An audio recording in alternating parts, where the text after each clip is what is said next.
I think those are the reasons primarily why he actually sent out that tweet. Yeah, so we have General Mattis had said that he was going to be releasing his recommendations at the end of the year. So this was a little bit earlier than expected, but we also knew that this is kind of where the findings were leading us. I mean, studies that have come out of NPR's reported these studies that talk about how when you have these mixed gendered individuals, one, or mixed gendered units two, they tend to be a little bit slower and not as mobile.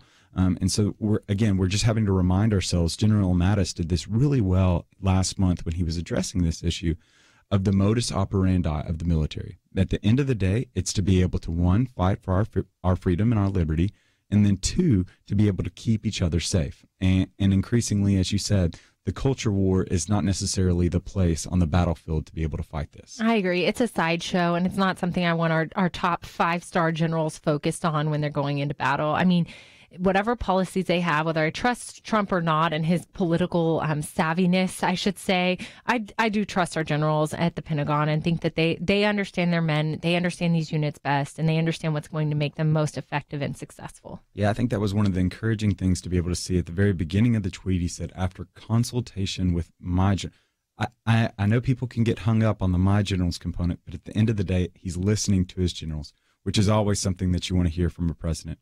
Because a smart leader is always going to surround himself with individuals that are smarter than he is in particular components.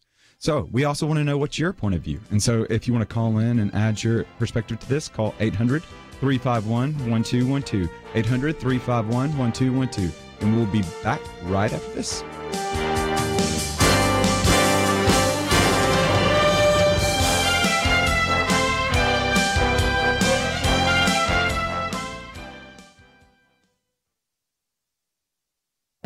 This is Viewpoints with Kerby Anderson. You know, biology books that teach evolution tell certain stories to illustrate the evolutionary process. Back in 2000, Dr. Jonathan Wells wrote the book Icons of Evolution.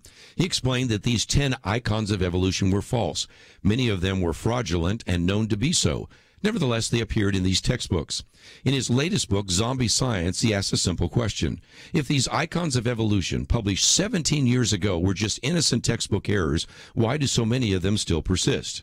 In his book, he also adds a number of other icons that were also wrong.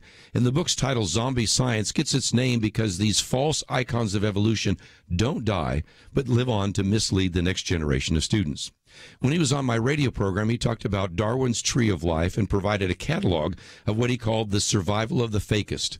This includes scientists' prebiotic simulations, Haeckel's embryos and peppered moss, and Darwin's finches. These erroneous icons were present in textbooks decades ago and continue to show up in textbooks today. One of the newest icons of evolution is the walking whales. This story shows up in many textbooks today because paleontologists found a wolf-like creature they claim to be the ancestor of the blue whale. Jonathan Wells spends a chapter critiquing that spectacular claim. In a previous book, he also dealt with a claim that we might have so much junk DNA and addresses that again in the book. If evolution is true, we might expect to have lots of leftover and unused DNA. He shows that's not the case. This book not only will be helpful to science students with questions, it can also be a manual for activists. After all, our tax dollars each year go to purchase textbooks that have erroneous icons of evolution.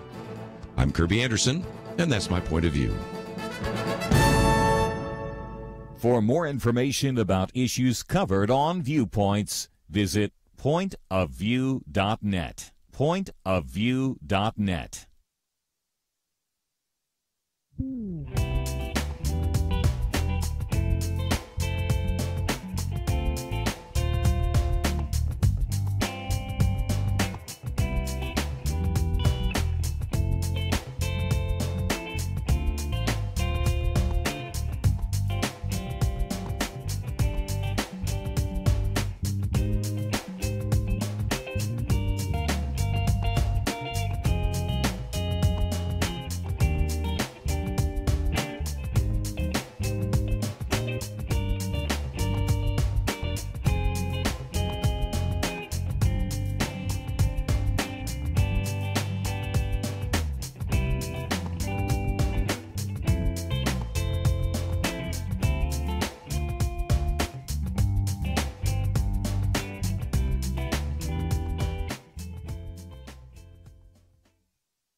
You're listening to Point of View, your listener-supported source for truth.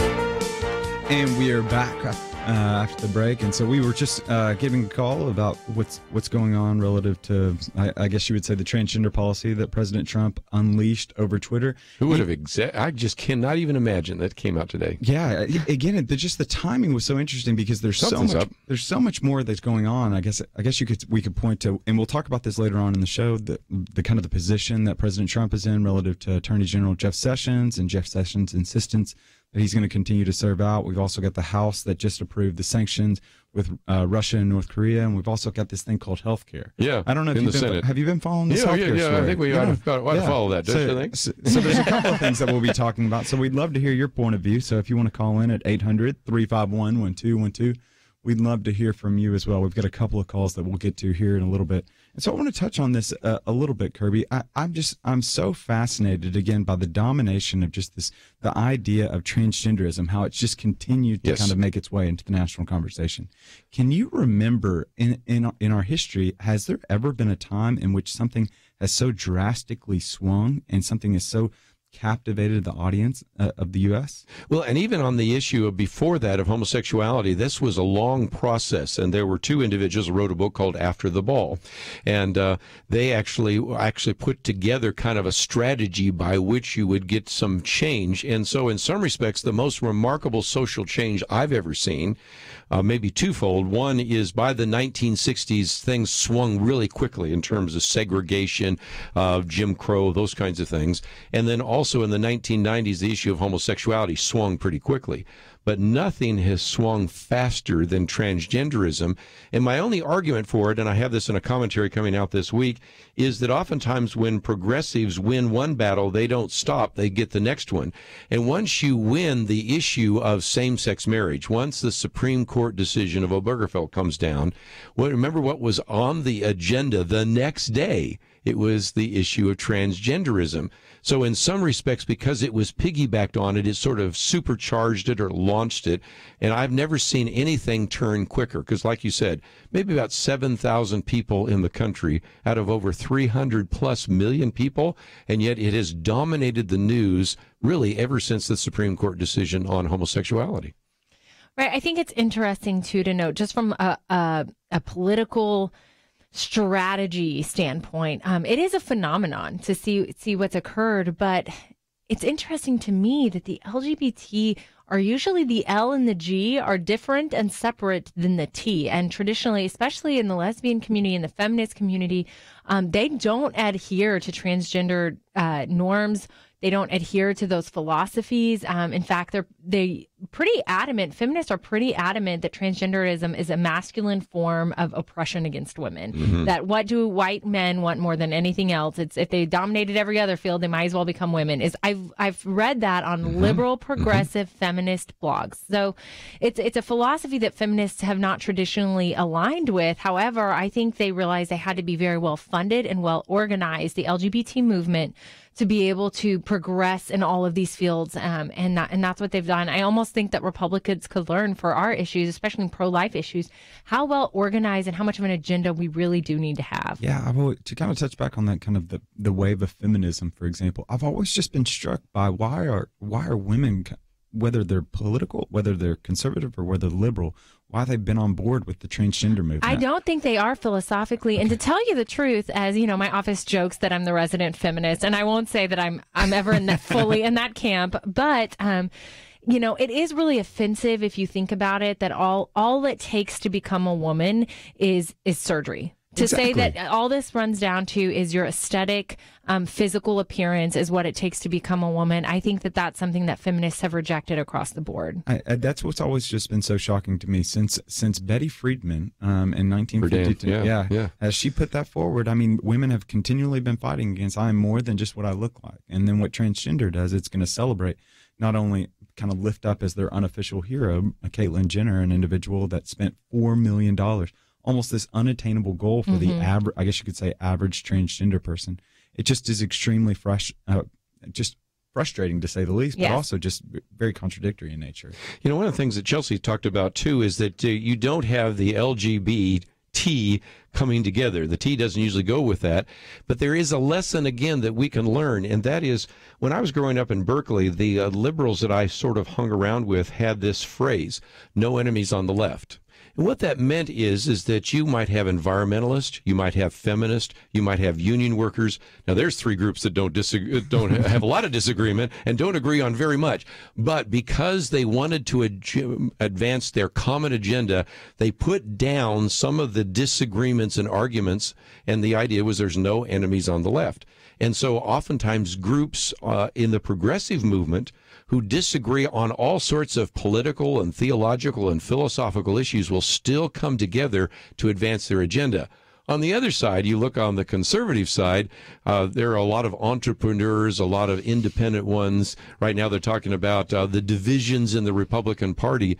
And there's a lesson to be learned there because the LG and the T and the Bs sometimes don't all get together, but on a common agenda, they'll work together even though they disagree with one another. That's so right, a united front. And I think this fracture in our party, I mean, it's happened almost in my lifetime, you know, everyone against the establishment, the Tea Party movement. I remember at the time feeling a lot of anxiety about the Tea Party movement because it felt like a fracture in our party. And when we begin to be fractured, you see this in, we'll talk about the healthcare debate later. I mean, we have to be able to get something done. And I think that we lose sight. If this is a football game, you need yardage, even if you're not completely scoring. If you get to a field goal and you score, it's better than not scoring at all. And so I think that we forget that sometimes as a party in an effort to remain purist to our ideals, which is obviously honorable. Yeah, and so what Maurice Talleyrand said in the 18th century, without individuals, nothing changes. Without institutions, nothing survives. And so let's go ahead and take our first caller. We've got Scott from South Carolina. Scott, are you there? Yeah, I'm here. Just two real quick comments in reference to the transgender. First, I want to say as a 22-year retired veteran, President Trump, they are his generals, guys and lady. They work for him. He is the commander-in-chief, just as when I was in, my soldiers, who some of them I still call my soldiers, were my soldiers. They were my responsibility, and they answered to me directly. So that's nothing serious. That was just something I just wanted to throw out there. Yeah, and the reason we brought it up is because people have been criticizing him today because he said they called him my generals. I don't disagree with him, but I was acknowledging that there are some people that just on every issue, Nick, seems like they can't even cut the president a break. Making them all out of mountain. Yeah. Exactly. No, you're absolutely right. And the second one is if you take the transgenderism and you put aside all of everything that goes with LGBTQ, everything, just the medical cost to maintain these people. Yes. And the longevity of this medical cost, which if they actually were to stay and retire, you would continue to have to pay for this. There's soldiers right now who went to Iraq and guys like me who have retired. We have to fight for medical money to get certain medicines and certain types of drugs. We've got to fight for it. I literally had to fight for the pain medicine that I take on a daily basis while I was in the military. And these guys are going to get it free. I mean, it's just not right. That's the reason. That's one reason, not the biggest one, but that is one huge reason why they should not be in the military, regardless of their sexual proclivity. Yeah, Scott. Where'd you serve? U.S. Army, all over. Okay. Were you at Fort Campbell at all? No, sir. I was at Fort Stewart for 9 years. Okay.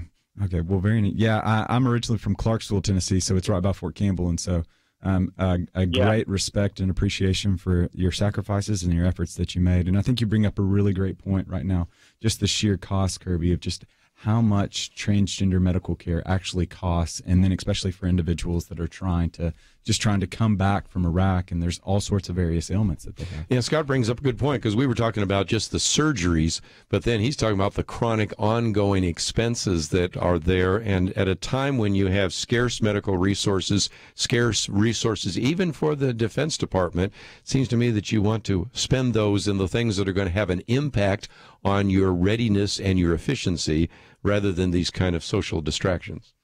Yeah, I agree completely, and I'm so grateful for his service and for all of our military members who are out there who have very real, tangible needs that are currently not able to be met, and I do hope that we have reform on that front as well. Yeah, you not only think about the medical expenses of individuals that have gone over and served our country, but also you think about the bases right now, and just because we haven't been able to pass a full bill to be able to allow our military generals to be able to give the plans necessary to bring about the renovations. There are great needs right now within our military, and I just don't think, I would assume that this transgender movement is not necessarily one of them. So moving on to the next topic after our commercial break, we're going to be talking about this thing called the medical health care bill. Skinny repeal. Have you heard about this? I thought it was a drink at Starbucks. And so if you want to add your point of view, 800-351-1212. We'll be back right after this. With the way things are going right now, there's got to be a source of truth somewhere. Eric lives in California, and he's listened to Point of View since he was a child hanging around his dad's auto shop in Nevada. He says it's his only trustworthy source of information about what's happening in the world. Well, I feel bad because I have not been donating, and I'll tell you what, I'm getting back to that because just recently I realized with all the junk going on with all the media, with all these news things, the only one that I count on is you guys, and what would I do if you guys weren't there? I don't know what I'd do. Where would I get my news? And I would be dead in water. So I got to do my part. Make sure you do your part, like Eric. Join the Truth Team. Get all the details by calling 1-800-347-5151 or visit online, pointofview.net/team. Support the truth and make a difference for the future. 800-347-5151 and pointofview.net/team. 800-347-5151 and pointofview.net/team. Point of View will continue after this.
are listening to Point of View.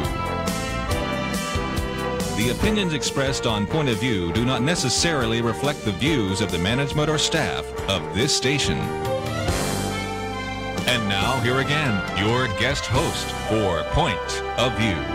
And Nick Pitts here with you. It's 1:34, and I'm joined by Chelsey Youman of First Liberty Institute, as well as Kerby Anderson. Kerby, there's a thing called healthcare that's being debated right now. How about that? I'm even kind of anxious, hesitant to give you an up to date because it seems like it's changing every moment. But you have a pretty good update. And by the way, we should mention your daily briefing. I learned a lot of things, even though I'm in the news. You are getting up earlier than I do, so when I read the daily briefing, I'm going, well, he found something I didn't find last night. Working with the Denison Forum, I put a product out called the Daily Briefing, which is just kind of an overview of the day's news with biblical insights. And so it's news that'll be driving the day as well as news that reveals the spirit of the day. Usually get up pretty early to try to send that out by 6:30. But I must admit, Chelsey, I don't know if you've done this before, but I took a boxing class this morning. Have you ever taken a boxing class? Definitely not. Okay, Definitely. So I have my roommates and I really want to try to do this life thing together. And so we realized that we hadn't hung out with each other in quite a while. And so we took this boxing class this morning at 6 o'clock. Did you box each other? No. Oh, we all okay. had like these our own heavy bags there, but I had to send out the daily briefing a little bit earlier this morning. But nevertheless, and so I missed obviously President Trump's transgender announcements because that came a little bit later. But all that to say, there's this thing called healthcare that's being debated right now. So the Senate GOP is aiming for what Health and Human Services Secretary Tom Price has called the lowest common denominator, as it's likely the end game. And what does that look like? It's repealing Obamacare's individual and employer mandates, as well as its tax on medical devices. So if you remember just yesterday, it seems like forever ago, but just yesterday, Mike Pence voted, he was the tie-breaking vote, 51-50 in the Senate, to be able to move the bill. It's a procedural vote to move the bill to the floor to at least be debated. And then last night they voted on the first instance of the medical care bill, of kind of the new bill, and it was rejected. I think only 43-57, I believe, was the number. And then there was another bill that was slated to be voted on at noon today. So Kerby, what do we think about this right now? A couple of issues, and I'd love to get your comments, both of you, on the issue of the first vote. Of course, it was nice to see John McCain, who has brain cancer, come in and all that, a standing ovation. But this motion that was voted on yesterday, which we talked about, is just a motion to proceed. And you would think that in a less partisan environment that you would get all 52 Republicans say, sure, we at least want to have a debate on it, and maybe even 20 out of the 48 Democrats to say, sure, we should at least have a debate on this, because after all, there's the Ted Cruz amendment, there's all sorts of other things that might surface as creative alternatives to Obamacare. You could barely get 50 out of the 52 Republicans. Thus, Mike Pence had to actually be the tiebreaker, and you couldn't get one Democrat, even people like Joe Manchin and others who I have some respect for as a Democrat, to even vote to consider this. And I just would love to hear your comments about that, because that wasn't a vote on or up or down on Obamacare. That was just a vote on whether or not we'd even have a debate about it. And the argument seems to be, no, we're not even going to talk about it. Well, I wonder how much I would chalk up to the fact that the Republicans are still getting clearly organized on the solution. So it is a bit unusual. I think we have to acknowledge it. It's a bit unusual to vote ahead of time whether or not to have the debate. Usually they have some form of the bill proposed already in place. They've already got a draft circulating. The game plan is set usually when they go to vote. And so, I would hope that the benefit of the doubt would be the fact that Republicans are still saying, we don't know what we're debating yet. That's pretty sad. I mean, if we look at this from the big picture, because I'm always just trying to take the big picture, just for the past 7 years, Mitch McConnell has continually tried to silence any reforms or improvements on Obamacare, because he's kept on saying, we're going to wait till the right time, then we're going to repeal and replace. And so when the time came, there was just nothing but punts. There's just been no progress whatsoever. And so when eventually they got to the point after the first failure of going to say, we're at least going to bring this to vote on the Senate floor so that we can at least talk about it, everyone celebrates like this is a big win. In reality, anything's going to be seen as a big win when you put it into context of the past 7 years.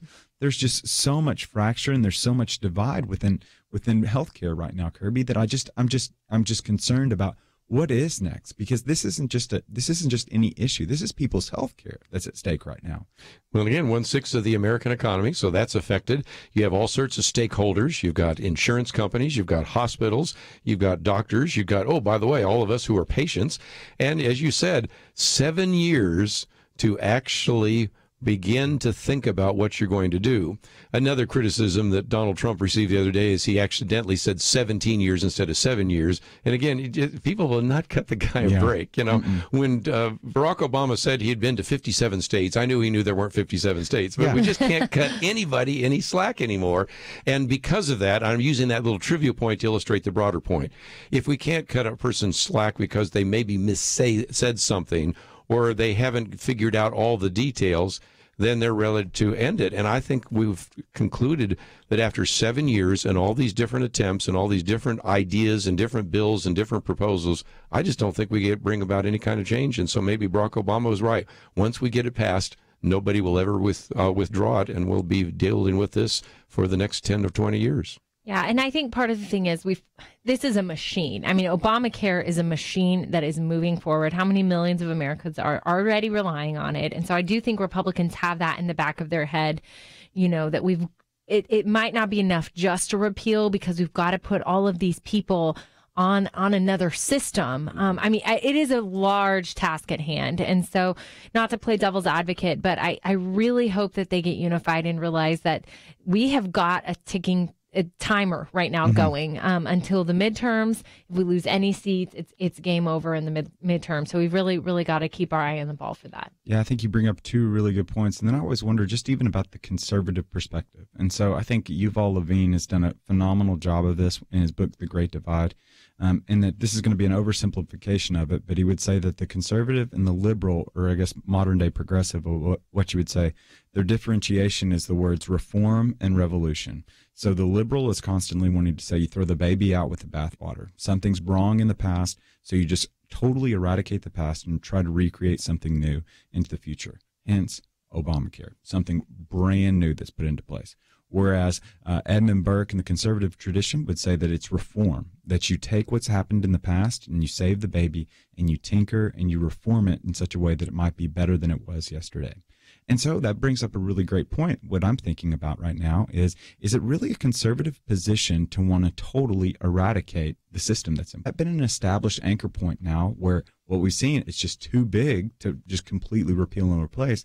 But now do we just need to modify it and highly reform it? Because at the end of the day, it's only doing worse as the days continue to go on and on. It's not getting better. Yeah, we're in these death spirals right now. And one of the things we talked about with Dr. Merrill Matthews last Friday on the program, when we posted his article yesterday, is that the one way in which former President Barack Obama's claim could actually be fulfilled. Remember the claim that if you like your doctor, you can keep your doctor. If you like your policy, you can keep the doctor. Keep the policy, is that with this idea that Ted Cruz proposed of the Freedom Amendment, would require in a situation where every insurance company would have to have at least one Obamacare or Affordable Care Act compliant policy, but they could offer some others. And I think that may be the best conservative solution. And the way to look at that is a number of years ago, there was a presidential candidate that said, I would like to do a flat tax. But if I'm elected president, we would have both the flat tax and the existing tax form. So you could decide whether you want to stay under the old system, under the IRS, or have a flat tax, and you could choose. I think that works a little better, because then people fearful of whether or not they're going to lose, in this case, their tax policy, or in this case, back to Chelsey's point, fearful they're going to lose what they have on Obamacare, you can stay with Obamacare or you can try a different policy. That may be a much better way to go, because people are so fearful that you may withdraw something that is benefiting me. But if indeed you have these other policies that work out to be better, you'd start seeing people begin to go to essentially the system that we had before Obamacare. So that may be a better conservative option, because after all, what are conservatives all about? Giving individuals choice. Giving individuals choice, allowing them to have the liberty. That's right. And I think, of course, from the legal standpoint, yes, definitely a conservative standpoint, but also, a conservative legal standpoint would be, we We had the Obamacare decisions that were rendered that essentially said not only is it a tax on the American people, but now we can control commerce by compelling people to participate in it. And I think you're absolutely right that we've got to protect choices. Capitalism is about choices. It's about options. I wonder how this would stand up with an antitrust lawsuit if we could make that happen. Yeah. But also it's about saying that people don't have to make purchases. You don't have to buy a car. You don't have to enter into these economic streams that maybe you otherwise wouldn't. And so compelling people to enter into commerce is something that I always think should be limited. Yeah. And so what is your point of view? We'd love to hear from you at 800-351-1212, 800-351-1212. We'll continue to talk about this, and we've got a couple of callers that are on the line. If they stick around, we'll have them on. So we'd love to hear back from you right after this.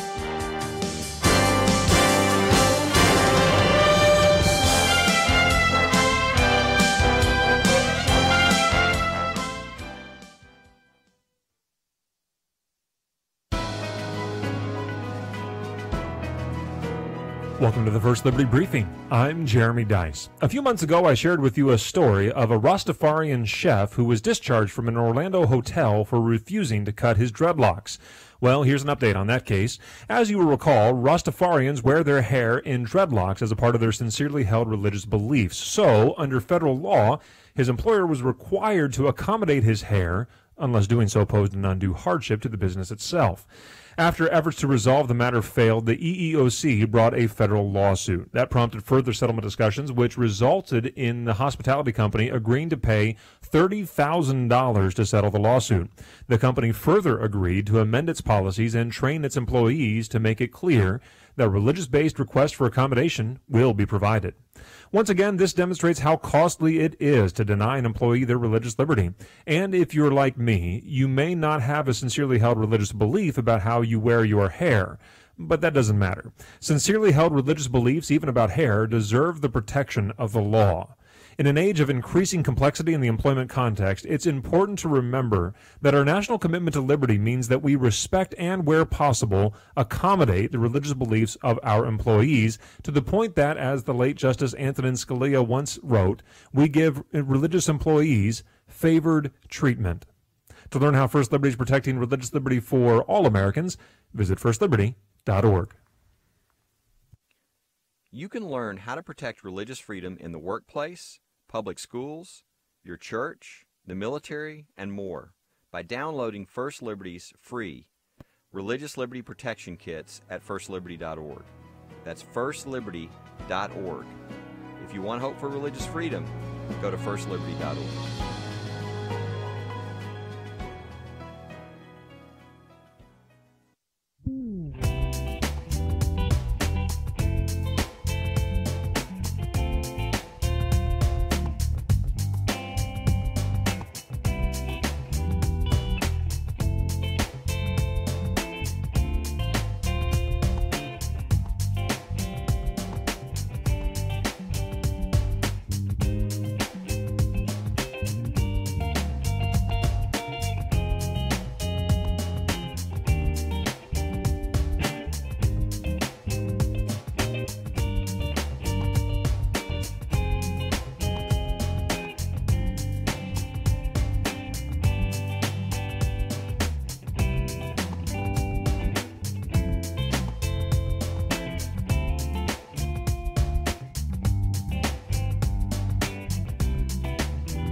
Now, back to Point of View, your listener-supported source for truth. And we are back on Point of View, and we've got Chelsey Youman in the studio as well as Kerby Anderson. And Kerby, I think there's a couple of people that want to talk about healthcare. Okay, we are ready. In a shocking twist, people want to talk about healthcare. And so first we'll take Sarah from London, Kentucky. Sarah, you there? Yes. Hey, Sarah, what is your point of view? Okay, this is two things that I know about for a fact. Number one, there is a lady whose husband worked, and during that time, she and his family, her children, went to the emergency room 70 times in one calendar year because that the insurance covered it. So it was an abuse. And I also know of that type of thing where people are on public assistance and they're doing the same thing. Rather than taking their child on Thursday when it has a sore throat, they wait till Saturday night. And then the other thing that I know about, and it would be interesting if you have people that work for ambulance services, if they can tell you whether or not they see a huge increase in people calling for an ambulance on Monday morning because they sat home all weekend and they now have a tummy ache and they want to go to the hospital rather than calling and getting a doctor's appointment because the hospital has to see them. So my viewpoint is, if you get any type of public assistance and you go to the hospital and it is not a true emergency, or you get any type of public assistance and you call for an ambulance and it is not a true emergency when you get there, then you get a penalty against your next month's check. And if you took $50 each time, then they would get a doctor's appointment just like normal people do, or they would go to urgent care. You know, one of the things, Nick, that was promoted by President Obama, as well as by the Secretary of Health and Human Services, Kathleen Sebelius, is that once we implement Obamacare, the overuse and abuse of hospitals and ambulances would decline. We haven't necessarily seen that. And this is another example of where we could address this issue of waste, fraud, and abuse. On Friday, we also had Dr. Merrill Matthews. He actually contributed a chapter on healthcare. Some people are saying, is there a good book on healthcare? Well, he actually wrote one of the chapters there in which they were talking, and this is one of the ones we got talking about in terms of Medicaid, that there's all sorts of Medicaid fraud. And one of the ones they caught was a dentist in New York City that actually had filed 937 different requests for various kind of dental procedures in the same day. Now, that finally kind of raised a red flag. Somebody said, whoa, wait a minute, that doesn't quite seem right. And so it does seem to me that there could be some ways with a little bit of accountability to end some of the fraud and abuse. And certainly, I think Sarah's talking about a good example of abuse that is taking place because individuals are either not insured or they find it much more convenient to go to an emergency room or to call an ambulance. And so those are some things that I think really need to be addressed in the Trump administration. No, I completely agree. And let's go ahead and let's keep on taking the calls. Jan from Arizona. Jan, are you there?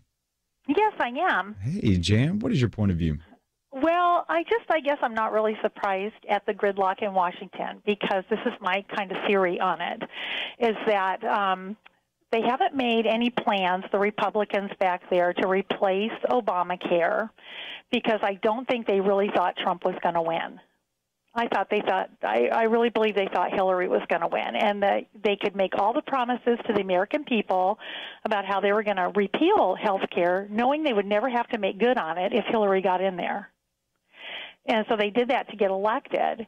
But now that Trump is in there, the big surprise, now all of a sudden they're scrambling to try to make good on all these promises that they made, thinking, honestly, that I don't think they thought they would have to do.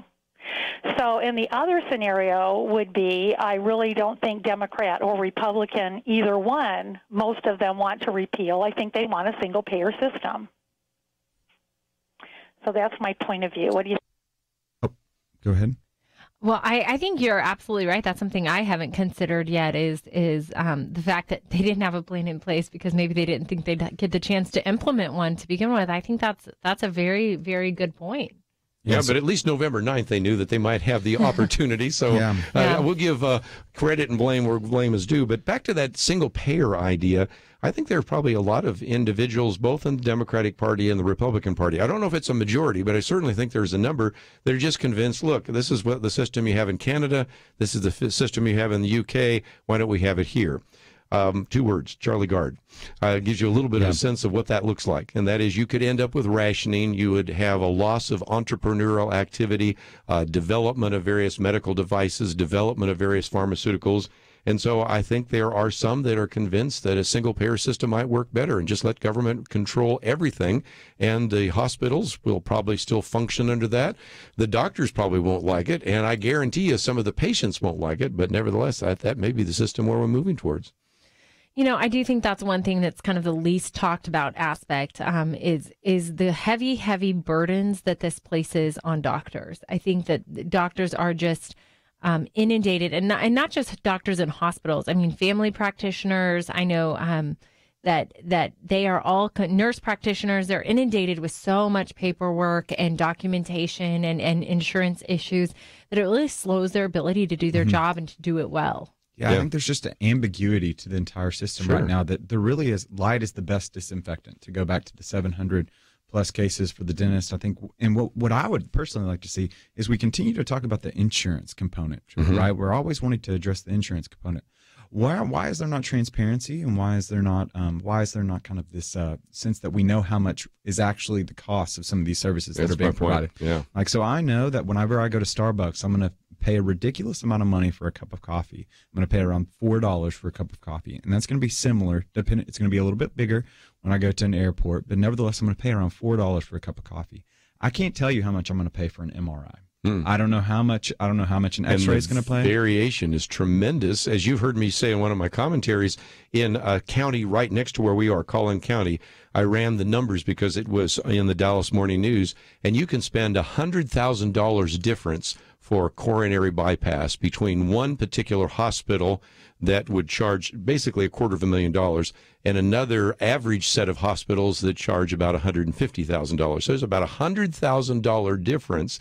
And if you end up in that hospital, you pay a lot more. But of course, guess what? You don't pay because a third party pays. So that's why people aren't doing the cost comparison and reevaluation that you do when you decide whether or not you're going to buy a cup of coffee. And to a certain extent, whenever you allow that competition within the coffee market, we'll just continue to extrapolate this analogy. Whenever you allow that competition within the coffee market, it's going to keep the price at a competitive level, or it's going to check the price. Starbucks isn't going to push up their price $7-8 for a cup of coffee, because at the end of the day, they know they have to compete against, one, Dunkin' Donuts, two, Ascension and other local coffee shops. And so that's going to Free McDonald's. Free McDonald's, exactly. Very good coffee at McDonald's, actually. Yes, really? They win the taste test every year. Okay, so no judgment, please. I like my cream with a little bit of coffee. I guess is that the way to say it? That's a good way to say it. I have a little bit of a sweet tooth. But nevertheless, what I think is just increasingly important, I think it's going to be only important as we continue to move forward, is if from a conservative perspective, if you're wanting to introduce free market principles and competition into the marketplace,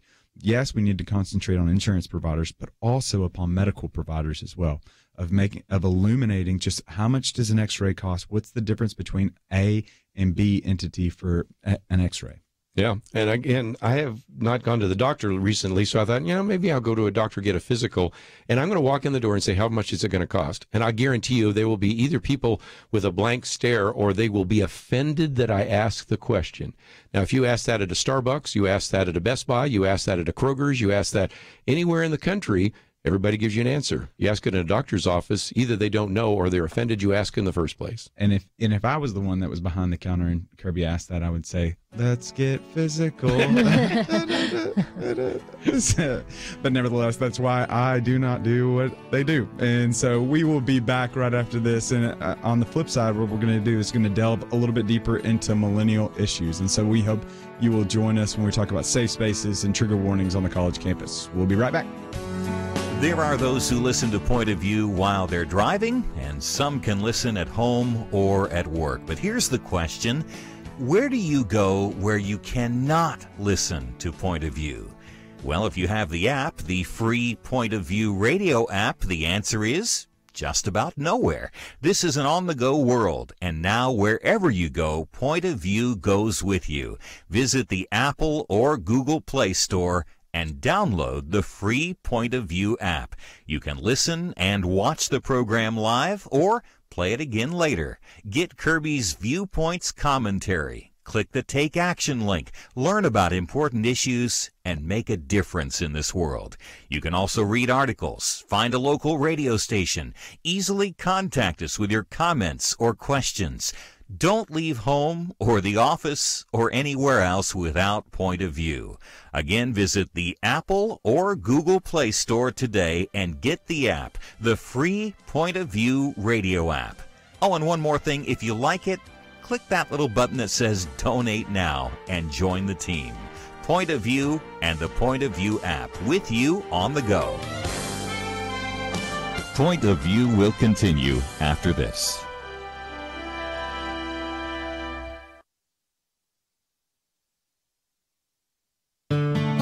I just thank God for y'all. I listen to you every day, truly. I wanted to thank y'all for everything you do each day to inform Christian families and our community about the things we can do, and just the way you're so informative. I listen to you daily and love you guys and appreciate you so much.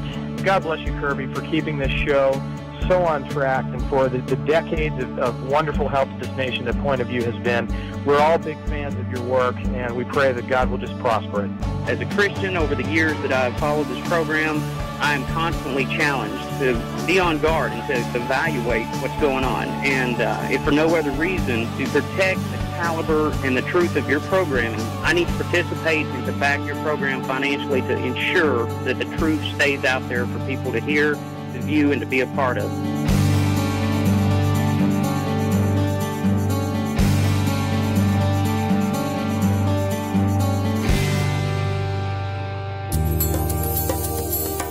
This is Point of View Radio.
Hi, this is Kerby Anderson. You know, each day we take on the tough issues and provide a biblical perspective to them. The topics we cover are wide-ranging. Apologetics, theology, prophecy, creation and evolution, intelligent design, marriage, family, child-rearing, the millennial generation, trends in society, politics, economics, business, religious liberty, the Constitution, public policy, foreign policy, military policy, tensions in the Middle East, abortion, homosexuality, pornography, sexual ethics, media, technology, history, and America's godly heritage. We talk about anything that affects your faith, your family, or your freedom. So don't go anywhere, because Point of View continues right now.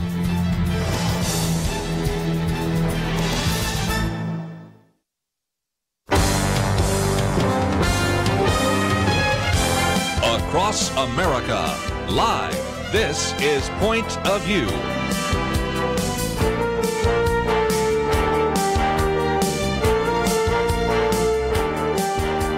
And now, your guest host for Point of View.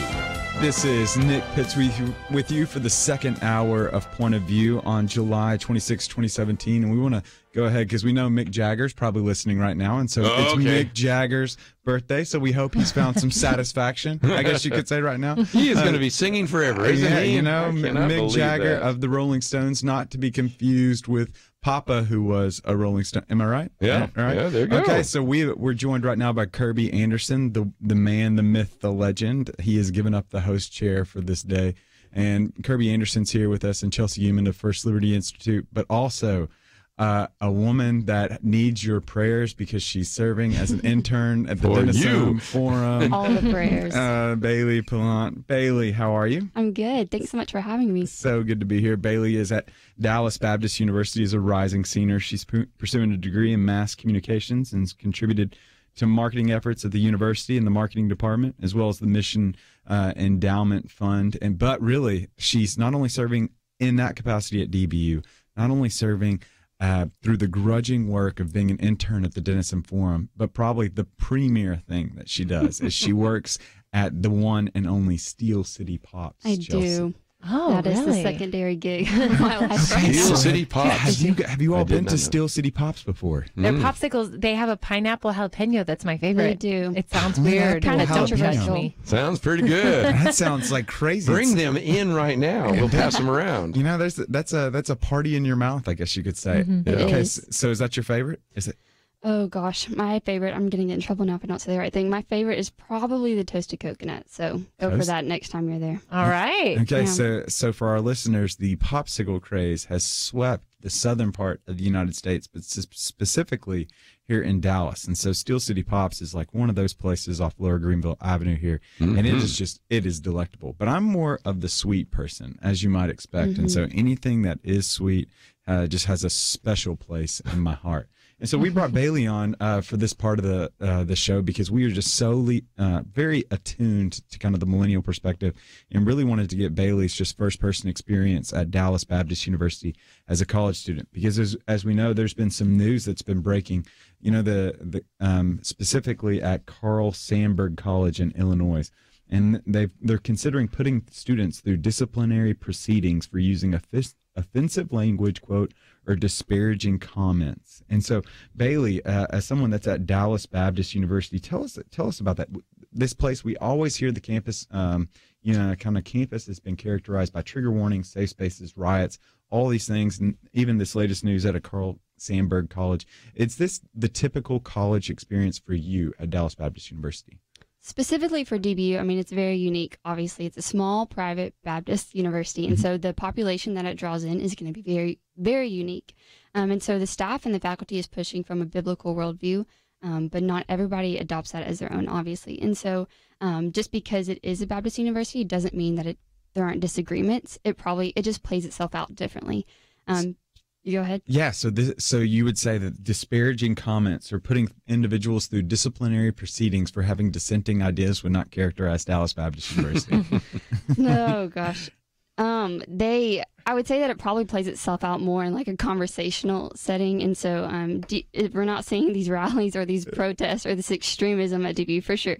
But what DBU does do well is they're training like students to be able to articulate their faith, which then goes into like heart transformation. And so the demeanor is a lot different because they're willing to sit down and teach, not just preach, not just demand. And so if the faculty and staff is doing that, the students also are more willing to have that conversational style, which I think affects the demeanor on campus. In a shocking twist, Kerby, they're educating students instead of indoctrinating them. And actually allowing an open debate and not saying that differing ideas might be offensive speech, which is sort of what's happening in Illinois right now, don't you think? It is just, it's discouraging because the college campus should be a place where this curiosity meets aged wisdom, and there should be this robust conversation that's happening. And that's increasingly just not being the case on college campuses. Yes, I do think, the legal First Amendment religious liberty attorney in me is going to come out. I will say that DBU would absolutely be allowed to have a provision like this. DBU is allowed to adopt any standards of conduct, codes of conduct. Why?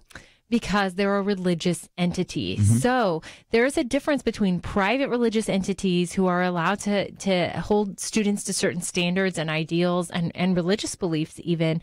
And what we're talking about, which is the public university, it's a state institution saying we're closing debate. We're not a public forum anymore for ideas. And traditionally, universities they are state institutions or government actors, and they can't discriminate based on viewpoints. It's viewpoint speech discrimination. If any faculty member were to actually implement this in a public university setting, they'd be infringing on First Amendment speech rights. Yeah, so it's not even just First Amendment rights. We want to silence those that have dissenting voices. We just want to have an open forum where everybody has an equal opportunity to be able to give their voice. That's right. I think it's important to note that, even as recently as the Westboro Baptist case, we can all agree they have some of the most egregious, terrible speech out there, but that was a unanimous decision by our Supreme Court to protect their horrible speech and to say that hate speech is not a crime. And the Supreme Court has never held that hate speech is an exception to your First Amendment freedoms. So even if you were to participate in some extreme form of hate speech, it would be protected speech on a college campus. Yeah, so Kerby, maybe give us some historical perspective about this, just being the sage old wisdom. There it is. And so help us to be able to understand, because as Mark Twain said, history doesn't repeat itself, but it does rhyme. It does rhyme. So so there's been some of these riots that are taking place, but this isn't anything new to the college campus. No, and even when I was growing up, there were riots in California at San Francisco State and University of California at Berkeley. But this was the idea that all speech should be allowed. And what you are seeing now, go back to the article that you've posted there on the website. Carl Sandburg College is saying that there would be disciplinary proceedings for offensive language.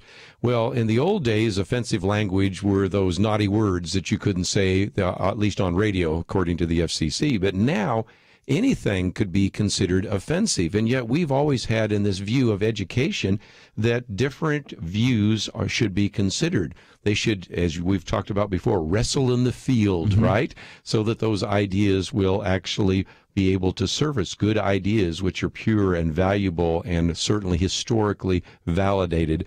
And what you have today is a cutting off, a limiting of the kind of speech that needs to take place.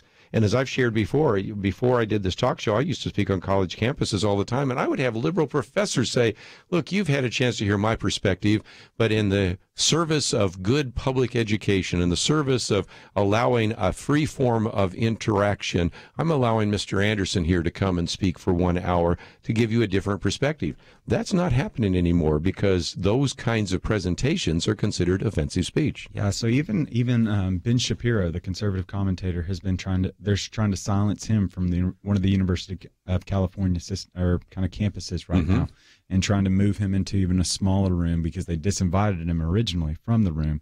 And so it's just increasingly becoming more prevalent to kind of silence some of these voices. And so what we want to do is continue to be a forum that you can kind of lend your voice. And so if you have a perspective, if you have a question, please feel free to call in at 800-351-1212. And when we come back, we're going to continue on this conversation at the college campus.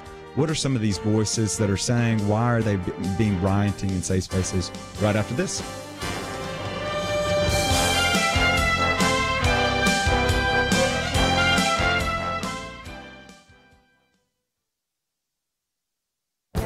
This is Viewpoints with Kerby Anderson. You know, biology books that teach evolution tell certain stories to illustrate the evolutionary process. Back in 2000, Dr. Jonathan Wells wrote the book Icons of Evolution. He explained that these 10 icons of evolution were false. Many of them were fraudulent and known to be so. Nevertheless, they appeared in these textbooks. In his latest book, Zombie Science, he asks a simple question. If these icons of evolution, published 17 years ago, were just innocent textbook errors, why do so many of them still persist? In his book, he also adds a number of other icons that were also wrong. And the book's title, Zombie Science, gets its name because these false icons of evolution don't die, but live on to mislead the next generation of students. When he was on my radio program, he talked about Darwin's Tree of Life and provided a catalog of what he called the survival of the fakest. This includes scientists' prebiotic simulations, Haeckel's embryos and peppered moths, and Darwin's finches. These erroneous icons were present in textbooks decades ago and continue to show up in textbooks today. One of the newest icons of evolution is the walking whales. This story shows up in many textbooks today because paleontologists found a wolf-like creature they claim to be the ancestor of the blue whale. Jonathan Wells spends a chapter critiquing that spectacular claim. In a previous book, he also dealt with a claim that we might have so much junk DNA and addresses that again in the book. If evolution is true, we might expect to have lots of leftover and unused DNA. He shows that's not the case. This book not only will be helpful to science students with questions, it can also be a manual for activists. After all, our tax dollars each year go to purchase textbooks that have erroneous icons of evolution. I'm Kerby Anderson, and that's my point of view. For more information about issues covered on Viewpoints, visit pointofview.net. Pointofview.net.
You're listening to Point of View, your listener-supported source for truth. And we are back, and we're talking about college campus and just the silencing the college campus for dissenting voices. And so I thought, since we have Bailey here in studio, I thought one of the interesting things that I'm always thinking through right now is kind of similar to what DJ Jazzy Jeff and the Fresh Prince of Bel-Air said, that parents just don't understand sometimes. And so there are many parents that sometimes. And so there are many parents that are listening here right now trying to better understand the millennial perspective, trying to understand their children right now that are going off to college, that are in college, that are maybe in the workplace right now, struggling through. They've heard the statistics, they've heard the numbers, they've heard commentaries. And so I thought we might get a first-person perspective from you, Bailey, as someone that's rising senior, that's going to be graduating. What is it that you're excited about? What is it that daunts you as you make your way into the workforce and think through some of those things? Right. So a couple of my roommates were all graduating in December. And so there's this feeling of like, the world is your oyster, but where do you start? And there's just so many options, and with so much information and just accessibility to everything. Like, you cash up your friend, you're on a flight to a plane, and you find an Airbnb all off of like Facebook and just media and stuff like that. And so we just don't, it's just very overwhelming and creates anxiousness about what to do with our lives. And the problem is, people kind of, I think with millennials, they just want to sugarcoat stuff and be like, you'll be fine, or whatever anxiousness, just kind of fluff it up and be like, it's okay that you're feeling this way, and just kind of baby us through. But honestly, what's been the most helpful to me with my parents, or just with people I respect, is when they just meet me immediately with truth and just kind of give me the opportunity to explore and to debate, which goes back to, like, we need to hear dissenting ideas. We need to learn how to stand strong in our own opinions. So it's daunting because there's so much possibility, but it's also so exciting because there's so much possible like freedom or things you could do or things that you could change. Bailey, you bring up two great points, but it's almost like if you look at it from one perspective, it's like I want to explore the world. And there's the sense that I want to be, I'm availed of so many opportunities and so much information because of what the technological revolution has brought for us. We have so much information that's at our fingertips.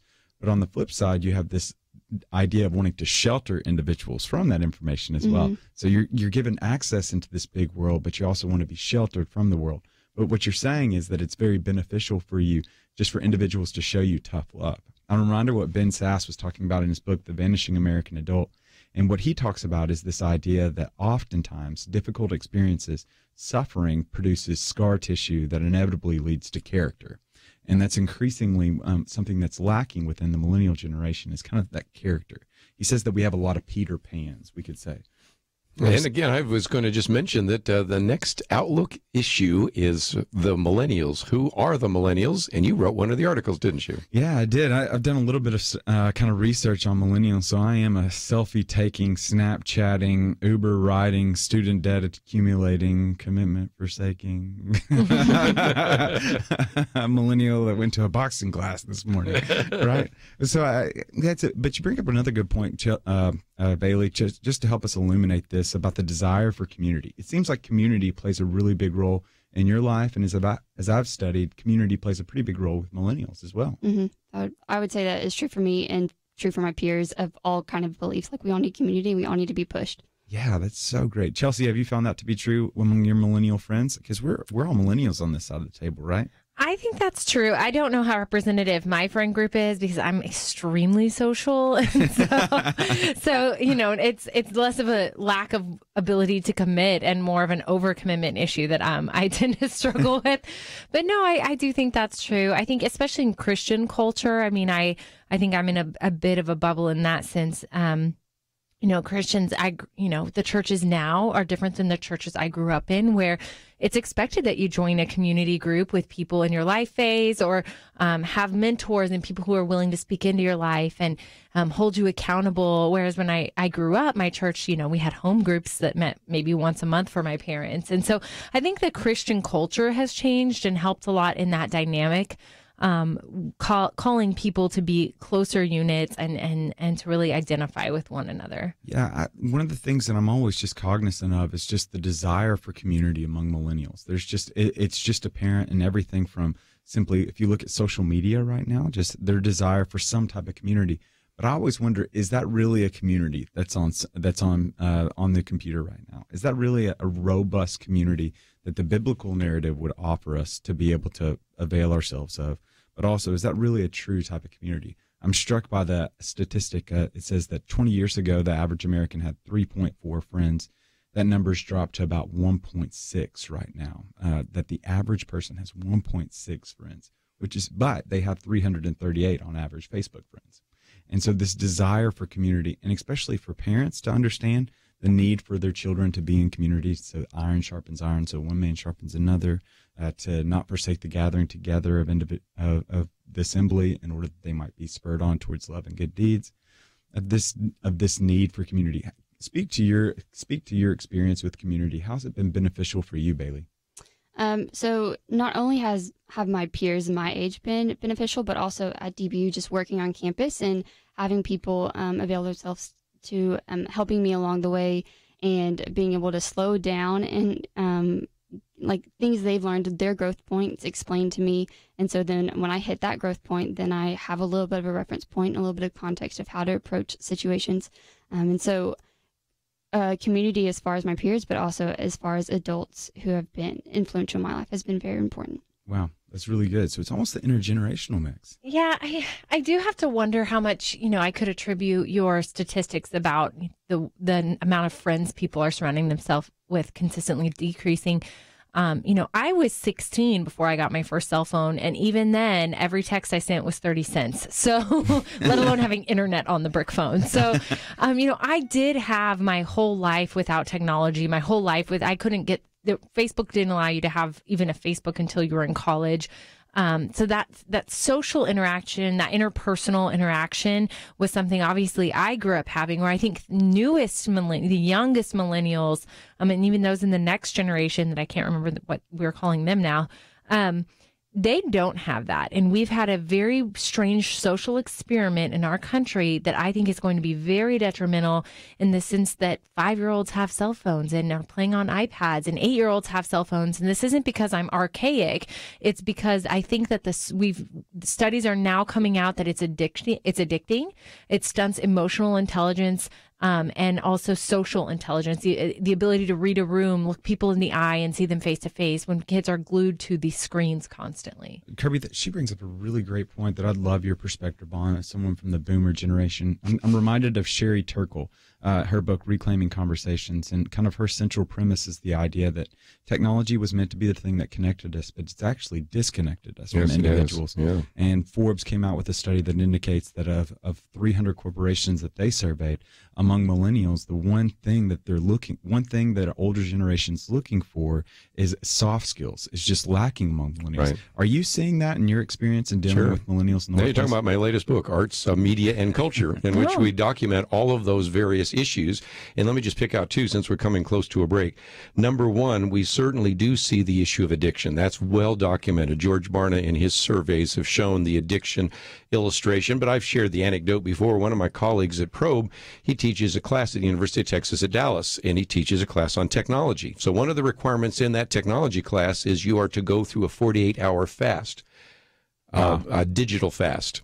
And so what you do is you hand your phone over to him, and he puts it in the drawer on a desk. You wouldn't be surprised to find out that there are a number of students that will take a 0 on that assignment rather than hand over their phone for 2 days. And those who do come in sweating and just can't even imagine ever spending 2 days without their phone again. So that shows addiction, number one. Number two, though, is the concern, as Chelsey points out, that when you have younger children, they are already dominated by the screens. And I think it is interesting to see that the Bill Gates and other technological leaders do not allow their own children to have some of those devices until they're much older. Now, if they actually work in the area of technology and won't let their kids have access to that technology, that should tell you everything, shouldn't it? And so, again, it's just a couple of illustrations out of my book. Yeah, there's a sociological effect. I don't know if any of you have experienced it. It's called the phantom effect. And so I don't know if you've ever looked at your phone when you thought that it vibrated and it never did vibrate. It didn't vibrate. Well, that's called the phantom effect. It's been so built into us now that sometimes we experience something that didn't really happen. You know, I think I have a phantom effect with baby crying now. Yes. Now that I have a son, I'll hear baby crying wherever I am, because it's there. I'm waiting for it. That's great. That is great. Well, Bailey, thank you so much for joining us at the round table. It's so great. And so if you have your perspective or your point of view you'd like to call in, you can call that number at 800-351-1212, 800-351-1212. We'd love to take your call. And so when we come back, though, we'll continue on with this. And specifically, we're going to look at what's happening at Princeton right now as they're looking for a men's engagement manager. So if you want to call in, we'll be talking about that here right after the break.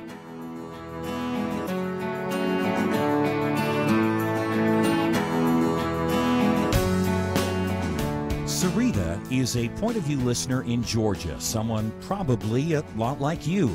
Listening to your program, she writes, has helped me realize that I do have the power to conduct change in my area and this nation.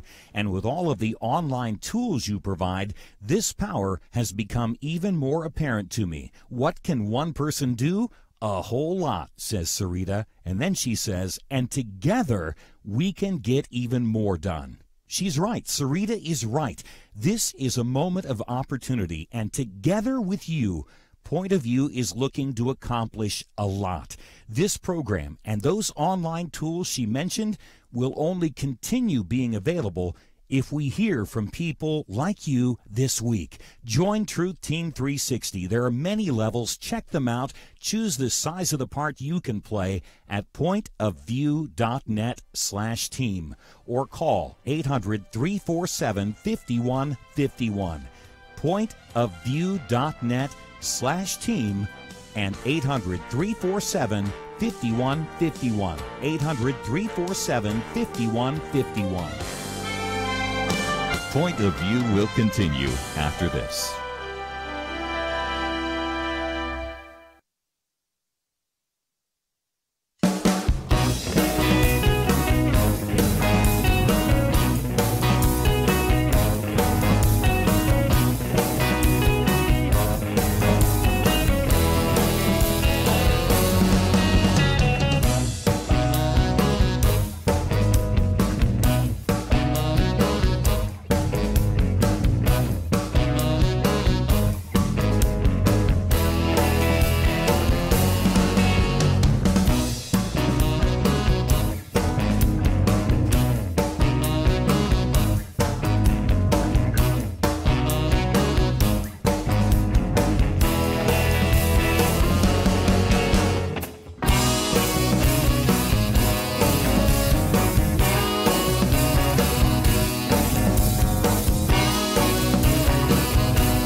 You are listening to Point of View.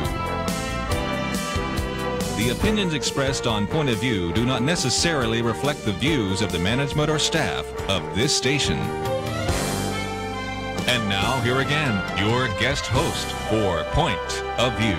Nick Hitz here for the final half hour, joined by Kerby Anderson and Chelsey Youman. And so Kerby, I don't know if you're looking for kind of a career change, but I hear Princeton is hiring right now. Yes, and again, you have to deal with the hyper-masculine stalkers, rapists, and other aggressive male.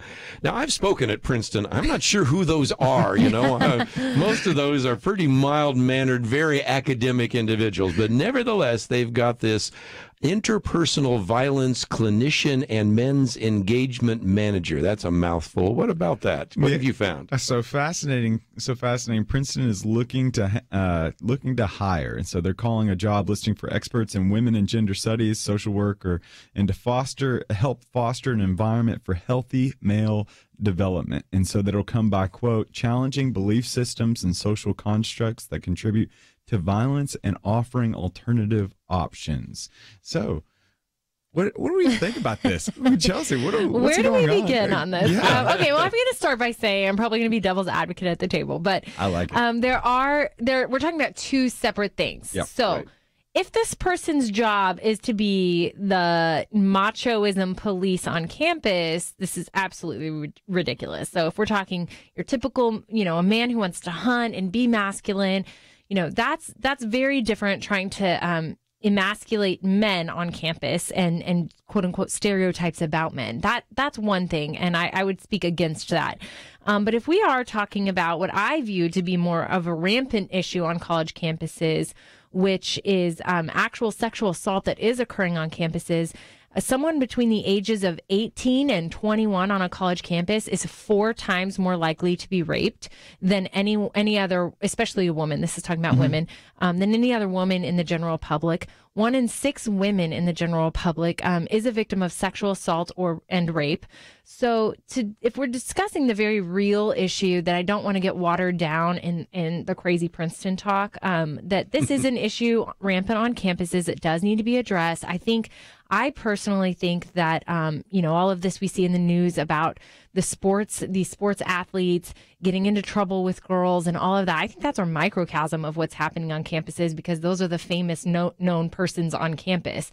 So, I do think there's something to be said for trying to combat sexual assault on campus. Yeah, so I think you bring up a really great point, Chelsey. In a shocking twist, the story is a little bit more complicated than those on the right and the left would say. Yeah. So on the right, it's saying that they're man-shaming. They're trying to rid the idea of masculinity from men. But then those on the left, they're saying men are nothing but animals that must be tamed and put behind bars, and they just need to be creatureless beings. And so let's just give some context here. But Kerby, what would you think to this right now? Let's talk about William Wilberforce for a minute. Yeah. This is somebody that you've studied. People know him for the abolition of the slave trade. But you and I know that he had something else that he wanted to actually bring to British society. What was that? Yeah, so the Reformation of manners. And we have lost that, haven't we? One of the reasons why we have this is that we no longer teach our men to treat women with respect. Now, it comes from both angles. Number one, we just simply say, well, that's just the way boys are, and we allow entirely too much aggressive behavior. On the other hand, we have the feminists say, you shouldn't open that door for me. I'm going to do it myself. So from both angles, after a while, guys just don't have that same sense of respect that maybe they do for their mothers. I found that even if you go to the prisons, or even if you go to guys in locker rooms and they're saying all sorts of debauchery kinds of things, nevertheless, they still respect their moms. But they need to know that they need to respect all women that same way. But that all looks like stuff from the 1950s or maybe the 19th century with buggy whips and horse-drawn carriages. And I do believe that that's part of our problem, because we need to come back to manners and civility and the idea that men should treat women with respect. And so I think part of that is a good issue, but it's maybe going about in the wrong way. Is that fair? I completely agree. And so what they would say, Princeton would say, is they're just dealing with a problem. Like you said, it's not necessarily that they're trying to tame men. It's just they're trying to grow up boys. Yeah. And so it's this, like Chelsey, you've illuminated it very well. On the college campus right now, 11% of individuals will be sexually assaulted in a violent manner. That's a number that's male and female. Right. 11%. The number of sexual assaults and rape allegations has skyrocketed 50% over the past 2 years, or 10 years rather. We're seeing this uptick in the number, and those aren't men. Those are boys that are just driven by their desires. Mm-hmm. Now, my submission would be it's largely because we just see this mass exodus of individuals that are participating in these institutions that have brought about sanctification, some maturation of individuals. You have millennials that largely aren't participating in churches anymore, and churches have traditionally been some of those institutions that have taught manners, right, have taught self-control, have taught the idea of treating a lady with respect, of opening the doors. But then we also have to recognize that there's an even greater issue, that the numbers kind of vary. 41 to 45% of children that are born into the world today lack a parent. Right. So we have children that are already started off, and they don't have either a male or female figure in the home. Let me just be the skunk in the party, because I did this a while back when we were actually talking in a secular environment about this issue of masculinity, and I brought this up, and everybody started looking at their shoes. Pornography. Oh. Yeah, I was bring that up too. And that's we as Christians around the table, we recognize the danger of pornography.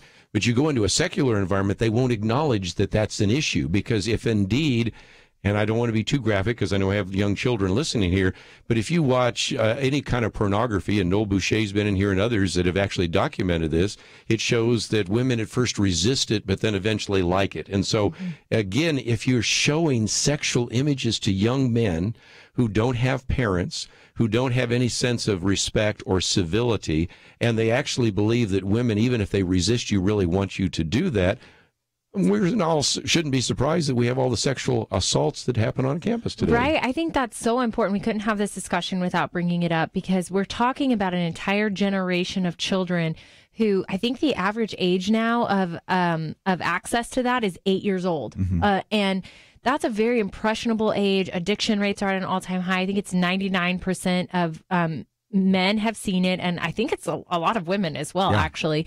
But what we're seeing is increases. This has ramifications of dehumanizing women, objectifying women. But beyond that, we're seeing increases in sex trafficking right now, and prostitution rates, and violence towards women. I mean, this isn't just something on a college campus, but I think that that's where, you know, we're talking about it today, but it's definitely something attributing to these issues. We're obviously based out here in Texas right now, and so in Texas alone, there are 313,000 individuals that are a part of the human trafficking. Of that 313,000, 79,000 are sexual trafficked individuals. They're just sexually enslaved right now. And what sexually enslaved is, it's a reality that's derived from the virtual reality of dehumanizing individuals. And so what feeds that hunger is pornography that inevitably leads to individuals that build up this market for human trafficking.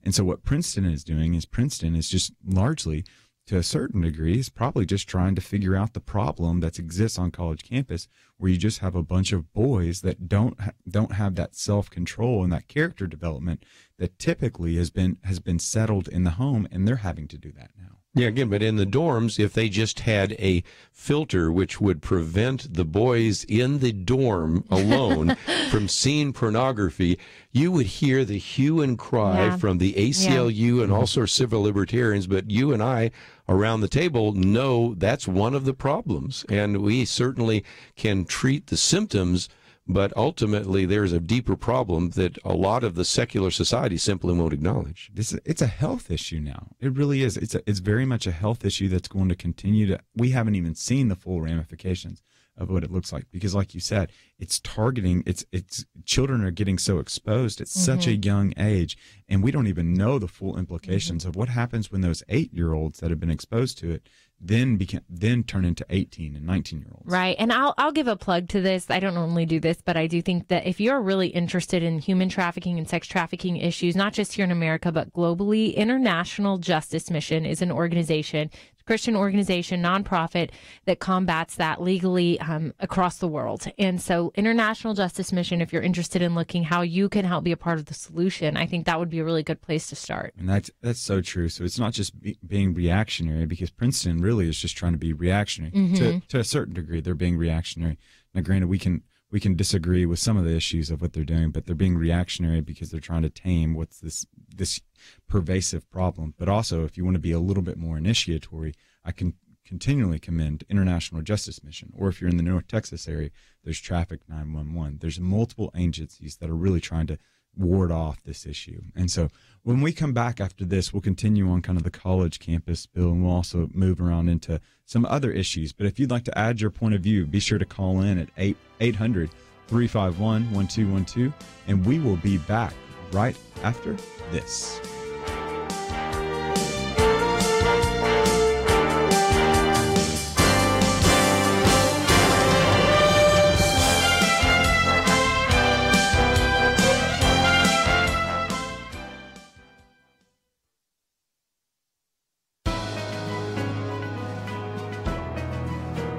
Welcome to the First Liberty Briefing. I'm Jeremy Dice. A few months ago, I shared with you a story of a Rastafarian chef who was discharged from an Orlando hotel for refusing to cut his dreadlocks. Well, here's an update on that case. As you will recall, Rastafarians wear their hair in dreadlocks as a part of their sincerely held religious beliefs. So, under federal law, his employer was required to accommodate his hair, unless doing so posed an undue hardship to the business itself. After efforts to resolve the matter failed, the EEOC brought a federal lawsuit. That prompted further settlement discussions, which resulted in the hospitality company agreeing to pay $30,000 to settle the lawsuit. The company further agreed to amend its policies and train its employees to make it clear that religious-based requests for accommodation will be provided. Once again, this demonstrates how costly it is to deny an employee their religious liberty. And if you're like me, you may not have a sincerely held religious belief about how you wear your hair. But that doesn't matter. Sincerely held religious beliefs, even about hair, deserve the protection of the law. In an age of increasing complexity in the employment context, it's important to remember that our national commitment to liberty means that we respect and, where possible, accommodate the religious beliefs of our employees, to the point that, as the late Justice Antonin Scalia once wrote, we give religious employees favored treatment. To learn how First Liberty is protecting religious liberty for all Americans, visit firstliberty.org. You can learn how to protect religious freedom in the workplace, public schools, your church, the military, and more by downloading First Liberty's free Religious Liberty Protection Kits at firstliberty.org. That's firstliberty.org. If you want hope for religious freedom, go to firstliberty.org.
Now, back to Point of View, your listener-supported source for truth. And we are back for the last 9 minutes, and we're joined by Chelsey Youman and Kerby Anderson. So we've got one caller, Gary. Gary's going to be talking to us. Gary, are you there? Hi. Hey. Hello. Hey, Gary from Arizona. What is your point of view? Yes, sir. I don't know if anybody has brought up the issue of the way the young girls are dressing nowadays and what an influence that has on how the young boys are reacting. I know it's terrible, the college campuses, but I see it out in everyday life, and it shocks me sometimes, the way they're dressing. Their skirts and their dresses are so short. Yeah, Gary, I am of you. So I'm not wearing too many dresses. So no, he does have a point that I think women are definitely, especially in social media. I think younger and younger, more. It's just more sexual images. There's no other way to say it. And it's not good. I'll never be able to be in the camp that says that should be a scapegoat or a cause for the behavior. But I do understand that some hold different views that, I've always heard that they're asking for it, or, I don't think I can adhere to that view. But no, I completely agree. I think obviously from the biblical perspective, like what do we have, there's the phrase modest is hottest, right? Oh, that's not in the Bible, but if you look for it, you won't find it. But it's this understanding of modesty, and modesty is kind of some constraints. And so the reality of the matter is it's never going to be a woman's fault for the way that she dresses and what men would do relative to that. But there is just I would say that we need to continue to raise boys to be men and to I've just been fascinated. And women to be respected and respectable. I completely agree. And so this is a two-way street. I don't know, Kerby, I'm shocked, one, that we're having these conversations. Just the way that the world has changed just in the time that I've been alive. But again, it's just very discouraging at times. One of the things we did at Probe Ministries for many years in our Mind Games conference, which was to prepare high school seniors for college, is we would actually have them read an article or a book and then interact on it. And one of those years, we actually had the whole group read Return to Modesty, that particular book. And then we got them together, and it was interesting to start the conversation. And I would encourage this maybe in a small group or a Sunday school class or something like that, because after a while we gave women the right to say some things about men that they had never said out loud.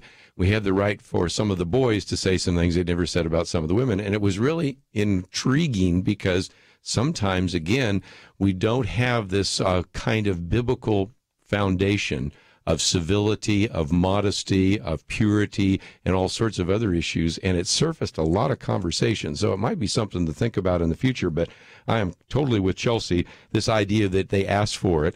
But where does that idea come from? Back to pornography, doesn't it? These mindsets that are in the minds of some of these brutal men, these chauvinistic men. Sometimes it comes from their parents, sometimes it comes from their dad, sometimes it comes from the locker room.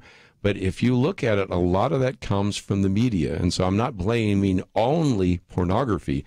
But if you want to understand this issue of what's happening on college campus, you've got to go back to the fact that most young people today see levels of pornography that were not available to them just a few years ago. It's to become kind of the ultimate brown wrapper. It used to be if you had to go get pornography, you had to go to a section of town. We know where that is in Dallas because I have to drive through it sometimes to go to other places. And that's where you zone all of that. And that's the way you made your way to pornography. Now, you just open up your computer, push a button or two, and you're seeing some things that young people and even adults never saw before. Yeah, it's fascinating. There's just increasingly more time that's spent online. And so I think there's two components that we're starting to see. One, the rise in the number of individuals that are spending time online and what that's doing to them. And two, the lack of community and ability to be able to have a conversation. Right. So you look at it from a millennial perspective, the average millennial is going to look at their phone 120 times a day. 120 times per day. And what they're seeing when they look, too, is pretty bad. And they're going to be looking at their screen, looking at a screen on average of 11 hours every day. Wow. That is just what that's doing to you. Sometimes your statistics depress me, Nick. I hear these things. I walk out, I learned so many bad things. So, and then largely when they're in my book, too, so I should not give you a copy of my new book on media, I guess. So looking at a screen, you're just a passive recipient. And when you're a passive recipient, you're being shaped knowingly or unknowingly by that. I think an ironic point of all of this that I think we've overlooked is, in my view, biblical masculinity, real masculinity is ownership and leadership. Mm-hmm. It's not apathy. It's not control, which is, I think, we talk about Adam's original sin. Some manifest in apathy, others, the other extreme is control. Real biblical masculinity is a balance in the middle of taking ownership of your actions. And so I think that when we leave college campus to say, oh, boys will be boys, and women play some kind of role in that, I think it doesn't allow men to really reach their potential to be masculine owners of their behavior and their actions and their minds. That's such a great point. And I couldn't help but think about what Andy Crouch in his book Strong and Weak Leadership and what he talks about relative to apathy, because we typically have this understanding of apathy that it's just complete complacency. It's just the sense that all hands are up. But in reality, apathy is participating but not sacrificing anything. It's almost, we would say, the common refrain would be going through the motions, would be that particular axiom. And what he demonstrates, and what I think is very significant and pertinent and very keen insight, is he says one of the highest manifestations of apathy in today's culture is in video games, where you are participating but not really sacrificing. I can pretend like I'm playing football, but in reality, I'm not really playing football. I can pretend like I'm joining the military to go full circle, but I'm not really joining the military. Why? Because I'm not sacrificing anything in those moments. I'm participating in it, but I'm not sacrificing. And then if you want to know a statistic about video games, well, maybe you don't want to know. But go ahead, bring it on. No, you just have increasingly the average millennial is spending 6 hours a day, not 6 hours a day, 6 hours a week playing video games. And so we just have this booming industry that is entertaining one, but is kind of feeding that apathetic spirit. And so before we end the program, I thought we'd give Chelsey a chance to be able to share more about First Liberty. What are some of the new things that are happening out there? Sure. We are waiting to hear back. First Liberty Institute is waiting to hear back on some major appellate decisions. We're waiting to hear back on the Kleins, which is our bakers out of Oregon, to see the decision handed down there and see if they'll get to have their bakery again, or, if we'll have to go ahead and appeal up to the Supreme Court, which we're more than willing to do on their behalf. We're also waiting to hear back on Coach Kennedy out of the state of Washington. The Northeast is really Northwest, I should say, is giving us a run for our money. Coach Kennedy is the coach who was fired for kneeling on the field and praying, bowing and kneel and praying. And they released him for that activity. And they're saying that even after a football game has ended, that is still government speech, which is probably the biggest argument we've ever heard for saying that a public employee loses their constitutional rights. There's no limiting principle to what they're arguing, so we're waiting to hear back from the circuit court on that decision as well.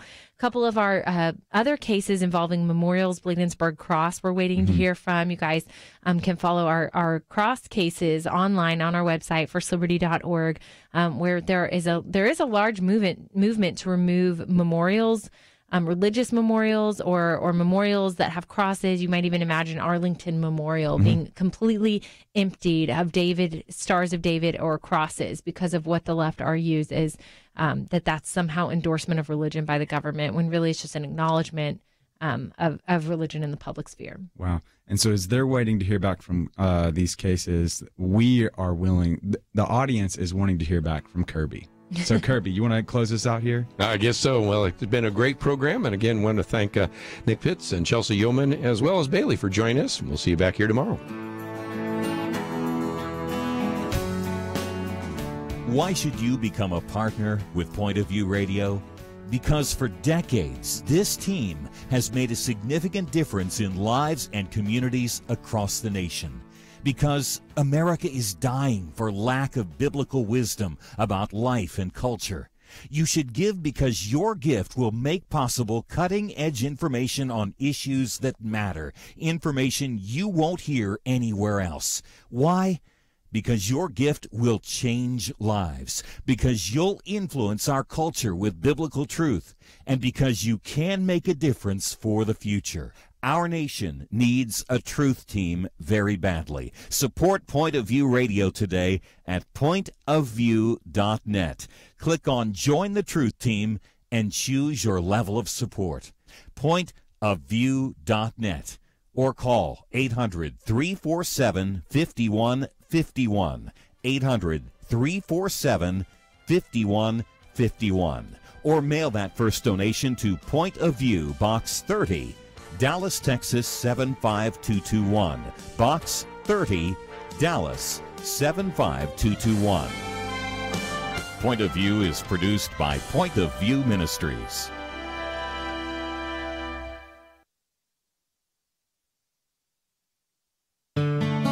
I just thank God for y'all. I listen to you every day, truly. I wanted to thank y'all for everything you do each day to inform Christian families and our community about the things we can do, and just the way you're so informative. I listen to you daily and love you guys and appreciate you so much.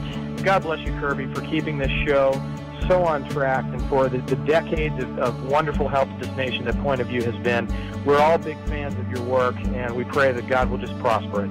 As a Christian, over the years that I've followed this program, I am constantly challenged to be on guard and to evaluate what's going on. And if for no other reason, to protect the caliber and the truth of your programming, I need to participate and to back your program financially to ensure that the truth stays out there for people to hear, to view, and to be a part of.